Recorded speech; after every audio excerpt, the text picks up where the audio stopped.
우연을 통해 일하시고 계신 하나님, 우연을 통해 일하시고 계신 하나님이란 제목으로 오늘 새벽 말씀 전하겠습니다.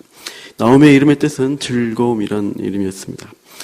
그러나 나오미는 이름과 반대로 그의 가진 모든 재산 그리고 남편과 두 아들을 모두 잃어버리고 이제 고향 베들레헴으로 돌아오게 되었어요. 이제 자손을 더 이상 낳을 수 없는 처지에서 두 며느리를 이제 책임질 수 없으니까 돌아가라라고 하는데 며느리였던 룻은 어머니의 하나님이 나의 하나님이 되실 것입니다 하면서 어머니 가시는 곳에 나도 가겠다 하고 굳은 결심으로 어머니를 따라오죠. 1장 14절에서 오늘 본문 앞이지만 대주되는 두 사람의 행동을 통해 롯의 행동이 어떠한 결단이었나를 좀 보여주고 있어요. 우리 1장 14절 한번 읽어볼까요? 1장 14절 시작. 그들이 소리를 높여 다시 울더니 오르바는 그의 시몬에게 입 맞추되 롯은 그를 붙쫓았더라. 오르바는 입 맞췄습니다. 작별의 키스를 하고 떠나갔고요. 그러나 롯은 그를 붙쫓았더라라는 단어를 쓰고 있습니다. 붙쫓다는 단어는 떨어지지 않게 들러붙다 이런 단어예요. 어떤 풀, 본드 같은 걸로 딱 붙어버린 상태를 말하고 있습니다. 이 붙쫓다라는 단어를 쓰인 대표적인 성구가 창세기 2장 24절에 있어요. 결혼식 할 때 많이 쓴 구절입니다. 이러므로 남자가 부모를 떠나 그의 아내와 합하여 둘이 한 몸을 이룰지로다. 이때 합하여란 단어가 붙쫓다는 단어와 같습니다. 그죠? 뼈에 살이 뼈에 붙어 있는 것처럼 남편이 아내와 이렇게 하나 되어서 사람으로는 나눌 수 없게 이렇게 된 상태까지 말하는 또 딱 붙어 있는 상태를 가리키고 있어요. 종이를 풀로 딱 붙여서 말리면 어떻게 됩니까? 다시 떼기가 힘듭니다. 떼다 보면은 찢어지고 상처를 입게 돼요. 그 정도로 딱 붙어 있는 상태를 말하고 있어요. 그래서 이렇게 룻이 나오미에게 붙어서 베들레헴까지 따라온 것입니다. 현재적 상황을 봤을 때 늙은 시어머니를 따라가는 것은 룻에게는 전망이 없어요. 차라리 친정으로 돌아가서 재혼의 기회를 보는 게 훨씬 합리적인 방법입니다. 그러나 룻은 어떤 선택을 하는가? 신앙적인 선택을 했어요. 시어머니 나오미를 통해 하나님이라는 분을 알고 하나님을 믿는 신앙을 갖게 되었고요. 그래서 어머니를 따라 하나님 믿는 그 자리까지 가겠다 하고 결단을 했던 거예요. 그래서 이제 이스라엘을 들어왔습니다. 그리고 이제 들어온 시점이 어떤 상황이었냐? 우리 1장 22절을 읽겠습니다. 시간적 배경이 나오고 있어요. 1장 22절 시작. 나오미가 모압 지방에서 그의 며느리 모압 여인 룻과 함께 돌아왔는데 그들이 보리 추수 시작할 때 베들레헴에 이르렀더라. 베들레헴에 돌아온 시기가 언제였냐? 보리 추수를 시작하는 때였다라고 말씀하고 있어요. 이 보리 추수기는 매우 중요한 단서가 됩니다. 이제 이 장에 나오는 룻의 특별한 만남이 있을 텐데 그 배경이 보리 추수 가운데서 그 만남이 이루어지기 때문이에요. 누구와의 만남이 있을 것이냐? 이제 2장 1절에서 소개를 하고 있습니다. 바로 보아스입니다. 보아스가 어떤 사람인가 보니까 2장 1절에 나오미의 남편 엘리멜렉의 친족으로 이렇게 되어 있습니다. 대를 이을 남자란 남자는 모두 잃어버린 나오미의 가정, 나오미의 룻 앞에 어떤 남자가 나타납니다. 내 가까운 친족 관계라고 밝히고 있어요. 이스라엘 전통에서 어떤 남자가 결혼하다가 자녀를 못 보고 죽으면 그 가정을 위해서 그 여자만 남았다면은 그 형제나 가까운 친족이 그 이제 과부로 남은 그 여자와 대신 결혼해서 대를 이어주는 자녀를 낳아줄 의무가 있습니다. 이 제도를 계대 혼인, 형사 취소 제도, 히브리어로는 기업 무른다에서 고해일 제도라고 합니다. 룻에게 그 역할을 해줄 수 있는 가능성 있는 사람이 보아스라는 거예요. 일단 앞으로 어떻게 될지 모르는 상황에서 이제 나오미의 룻의 가장 큰 걱정은 먹고 사는 문제였습니다. 재산이 없고 이제 아무것도 없이 돌아온 나오미의 룻에게는 이제 식량 문제가 걸리는 거예요. 당시 여자가 일해서 돈 벌 수 있는 사회가 아니기 때문에 당장의 생계가 막막한 상황입니다. 그러나 다행인 것은 추수기라는 거예요. 추수기에는 이제 먹을 게 풍족하기 때문에 인정이 있습니다. 특히 이스라엘 율법에서는 고아와 과부들을 위해서 추수하다가 이삭을 남겨두는 거예요. 그러면은 이제 어려운 사람들이 와서 그것을 주워다가 먹는 것입니다. 그래서 루시 그 이삭 죽기를 하려고 이제 밭에 나가겠다는 것입니다. 3절에 보시면 루시 어디로 가는가 이렇게 보는데 우리 3절을 한번 읽어볼까요? 2장 3절 시작. 루시 가서 베는 자를 따라 밭에서 이삭을 주는데 우연히 엘리멜렉의 친족 보아스에게 속한 밭에 이르렀더라. 우연히 친족 보아스에게 속한 밭에 이르게 됩니다. 그리고 이삭을 줍고 또 이제 때가 이삭 다 주면 또 다른 사람 밭으로 옮겨갈 수가 있는 상황입니다. 그런데 그 또 우연히 누가 등장이 되는가? 바로 보아스가 등장하는 것을 4절에서 보여주고 있습니다. 4절 보니까 마침 보아스가 베들레헴에서부터 와서 베는 자들에게 하나님이 여호와께서 너희와 함께 하시길 원하노라 이렇게 축복의 말을 하고 있습니다. 그리고 그러다 보니까 종들 사이에 처음 본 여인이 있는 거예요. 저 여인이 누구냐라고 물어보죠. 사원에게 물어보니까 나오미와 함께 돌아온 모압 여자라고 대답을 듣게 돼요.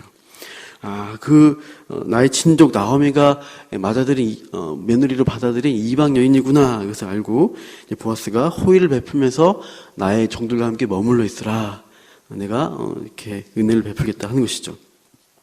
여러분 3절에서 우리가 주목할 단어가 룻이 밭에서 이삭을 주는데 우연히 보아스의 밭에 이르렀다고 했습니다. 그리고 또 때마침 우연스럽게 보아스가 룻이 거기 있을 때 밭에 나타납니다. 이렇게 룻과 보아스의 만남이 이루어진 장면을 보면은 말 자체로는 우연이라고 계속 말을 하고 있습니다. 마침이라고 말하고 있습니다. 그러나 정말 그게 다 우연히 어떻게 시간적으로 맞아서 일어난 일일까? 아니라는 것입니다. 우연이가 아니라 사실은 하나님의 계획과 섭리 가운데서 일어나는 일이라는 거죠. 하나님이 우연하게 보이는 자연스러운 시간과 장소를 통해서 일하시고 있습니다. 하나님이 일하시는 방식이 기적적이고 극적인 방식만이 아닙니다. 대다수의 방법은 일상적인 삶 가운데서 때로는 우연히 이루어지는 일들을 통해서 하나님은 배후에서 일하시고 응답하시고 있다는 거예요. 우리의 기도에 대해서 하나님이 그러한 방식으로 응답하실 때가 많습니다. 다시 우리 2절을 한번 보실까요? 2장 2절인데 거기에 룻의 기도의 제목이 담겨 있어요. 2장 2절을 함께 읽겠습니다. 시작.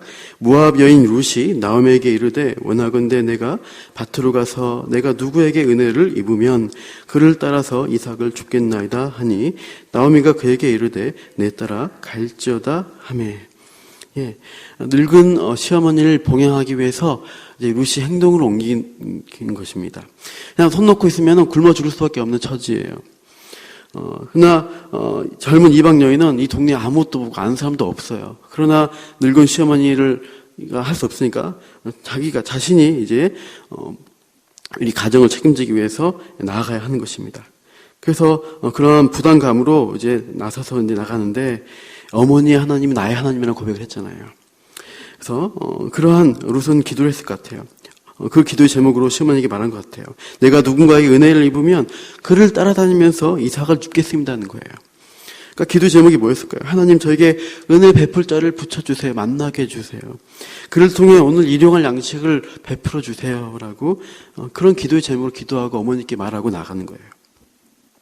이렇게 나섰는데 우연스럽게 보아스의 밭에 이르렀습니다. 그리고 마침 보아스를 만나서 호의를 받게 되고 그 은혜를 입어서 이렇게 많은 이삭을 또 거두게 되는 장면이 다음에 나오게 되죠. 아침에 기도했던 것에 응답이 이루어지고 있어요. 여러분 다른 예로 다니엘이 어떻게 기도하는가? 다니엘서 1장 8절에 보시면 다니엘의 기도 제목이 나옵니다. 다니엘은 뜻을 정하여 왕의 음식과 그의 마시는 포도주로 자기를 더럽히지 아니하리라 하고 자기를 더럽히지 아니하도록 환관장에게 구하니. 참으로 이방 나라에 포로로 잡혀왔어요. 다니엘은. 그리고 벨드사살이라는 이방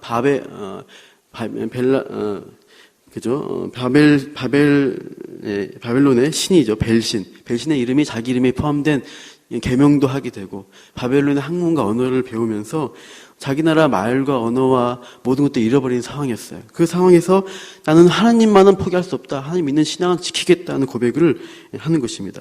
그중에 그것에 신앙을 지키는 의미로 이 고기, 산의 진미, 포도주가 이방신에게 제물로 드려진 거 아니냐.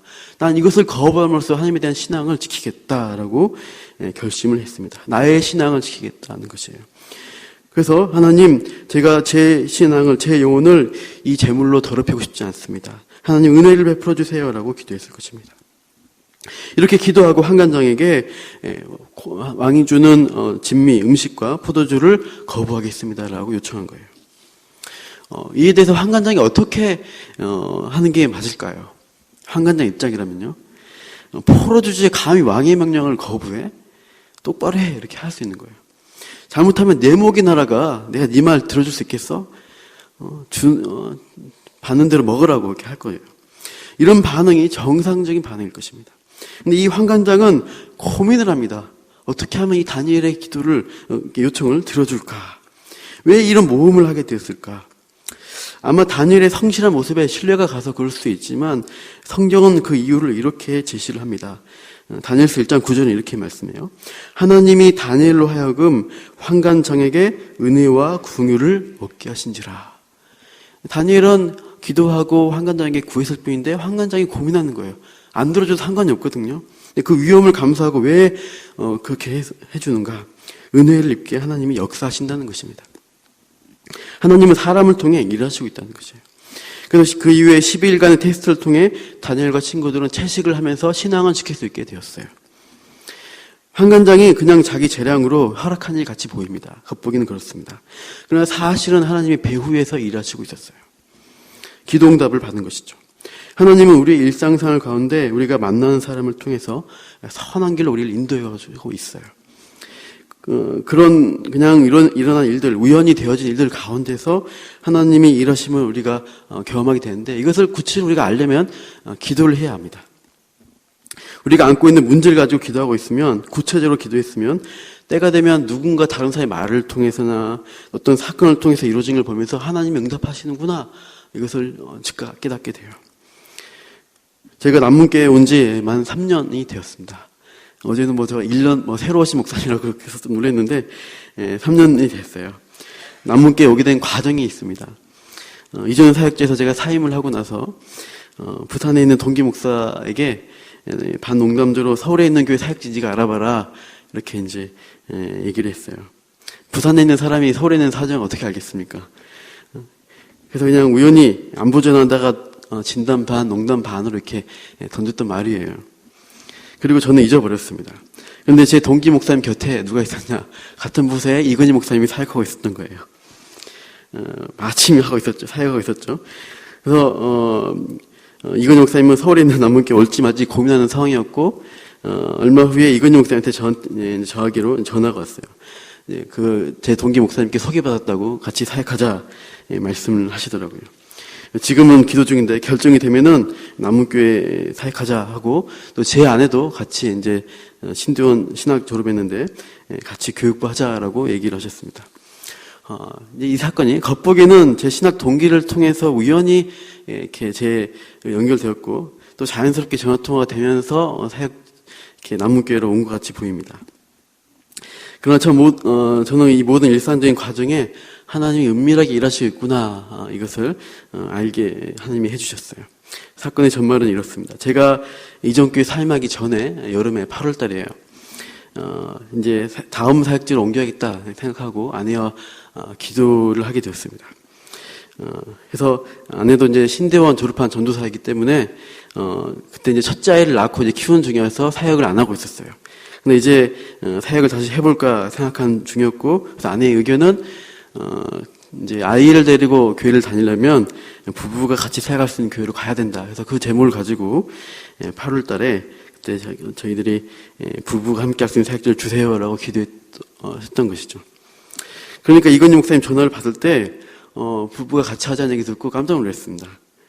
그때 기도했던 것에 대한 응답이구나, 분명히 그때 확 생각이 들더라고요.